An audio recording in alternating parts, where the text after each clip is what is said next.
और आगे बढ़ेंगे और बात करेंगे उस विषय पर जो चर्चा का विषय है इस वक्त, राम मंदिर में चोरी को लेकर यहां पर नए नए अपडेट सामने आ रहे हैं।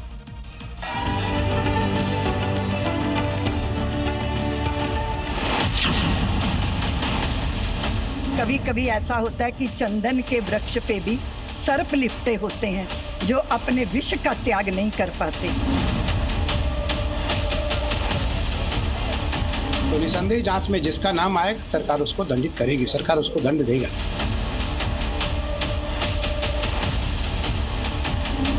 इस ट्रस्ट को भंग किया जाए। कितने अरब रुपए की चोरी हुई और वो सारा पैसा गया कहां?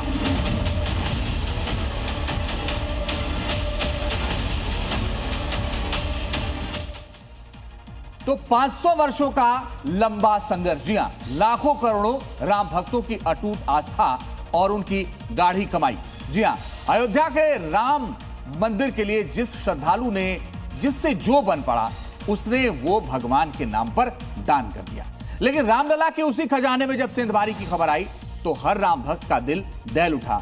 चढ़ावा चोरी के इस महाघोटाले में शासन और प्रशासन ने एक्शन लिया है।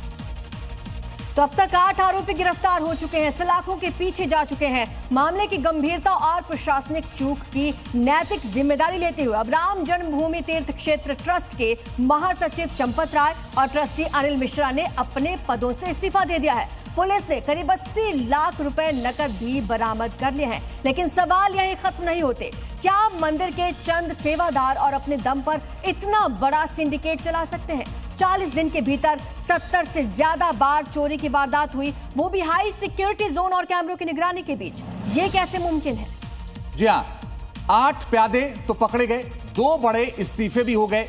लेकिन जो सबसे बड़ा सवाल है वो ये है कि रामलला के दान के पैसे जो चढ़ाए गए उस पर डाका डालने वाला असली मास्टरमाइंड आखिर कौन है। और इससे जुड़ी बड़ी खबर अब आपको बताते हैं। दरअसल दान के पैसे चोरी के मामले में बड़ा अपडेट आया है। न्यायिक हिरासत में भेजे गए हैं 8 आरोपी। 29 जून तक न्यायिक हिरासत में भेज दिए गए हैं। अब तक 80 लाख रुपए भी इनके पास से बरामद कर लिए गए हैं। आपको बता दें कि ये 8 आरोपी अब गिरफ्तार हो चुके हैं। इनसे लगातार पूछताछ की जा रही है। तो जो 7 आरोपी हैं उनके पास से लगभग 80 लाख रुपए बरामद हुए हैं। 8 गिरफ्तारियां, 8 को कोर्ट में पेश किया गया न्यायिक हिरासत में, लेकिन 7 के पास से ये बरामदगी हुई। सोचिए कि इतने कम समय में इतनी ज्यादा रकम बरामद हुई। इसका मतलब ये है कि ये रैकेट कितने दिनों से चल रहा था, कौन कौन से लोग इसमें शामिल थे, अभी उनके नाम आने बाकी हैं। 2 बड़े इस्तीफे जरूर हुए हैं, 8 लोगों की गिरफ्तारी जरूर हुई है, लेकिन अभी भी जो मास्टरमाइंड है उनके नाम सामने आना बाकी है। और अमित भारद्वाज हमारे सहयोगी ज्यादा जानकारी के लिए इस वक्त सीधे अयोध्या से जुड़ रहे हैं। अमित, बताइए क्या अपडेट है। और मेरे जहन में एक और सवाल है कि पुलिस ने इनकी रिमांड क्यों नहीं मांगी? देखिए, ये इन्वेस्टिगेशन में जितनी भी चीज़ें चल रही हैं उस पर भी कई सवाल जो है वो खड़े कर रहे हैं। हमारे सोर्सेज से भी हमारी बात हुई है। देखिए, रिकवरी और कई सारी चीज़ें जो हैं वो भी शक के दायरे में है। काउंटिंग करते थे जो लोग वो भी, और जो रोल बैंक का था उस पर भी कई सवाल खड़े हो रहे हैं। अभी जो पूरी ट्रस्ट की अगर हम बात करें कि चंपत राय और डॉक्टर अनिल मिश्रा ने जिस तरह से रिज़ाइन दिए हैं, ट्रस्ट ने उसे एक्सेप्ट किया है या अभी आगे क्या कार्रवाई होगी, इस पर भी सवाल बहुत सारे खड़े हुए हैं।